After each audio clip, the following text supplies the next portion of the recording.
They say to serve is to give, to pour yourself out, to be the hands that heal, the voice that comforts, the light in someone else's dark.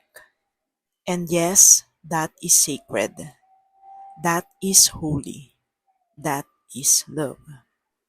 But what they forget to say is this: you cannot pour from an empty soul. You cannot lift the world if you've forgotten how to stand. So I've learned that true service begins not with self erasure, but with self embrace. I can serve you better when I know who I am, when I love myself, not in pride, but in peace, not in ego, but in the quiet knowing that I am a child of God. I am not a doormat. I am not just a giver. I am also worthy of the love I give, worthy of time, of rest, of healing. Because how can I honor Him if I reject what He created? How can I lift others if I weigh myself down?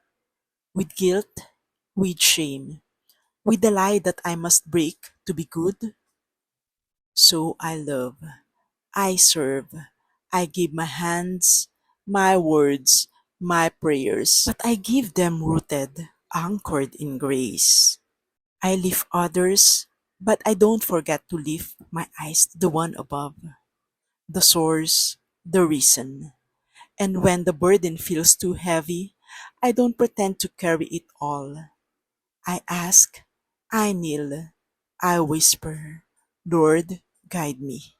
Because true strength is not in giving everything away, but in giving with balance, with heart, with Him.